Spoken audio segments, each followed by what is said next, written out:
Білім, ғылым, әлем тұтқасы. Адамзатты шыңға шығарып, жетістіктерге жетелейтін ұлы күш.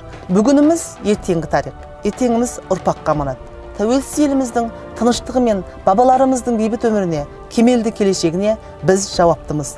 Бабалар аманатына, ұрпақтың еншісіне адалдық таныту азаматтық парызым. Осы мақсатта Нұр Отан партиясының ұйымдастыруымен алғаш рет өткізіліп отырған праймеризге қатысып, бас партияның саяси тұғырнамасын толығымен мақұлдап қолдаймын. Бұл партияшылық іріктеу мемлекетіміздің басқару жүйесіндегі жаңашылдық пен іскерлікке, жаңа міндеттер мен мақсаттарға бастар жол. Осы жолда өз мақсаттарыма жетуде менің басты ұстанымым сапа басты құндылық дегенге негізделеді. Сайлауалды бағдарламамның негізгі бағыттары сапалы білім, сапалы медициналық қызмет, сапалы әлеуметтік бастамалар, сапалы қоғам. Сапа ешқашан кездейсоқ келмейді. Ол саналы түрде талаптанудың жемісі.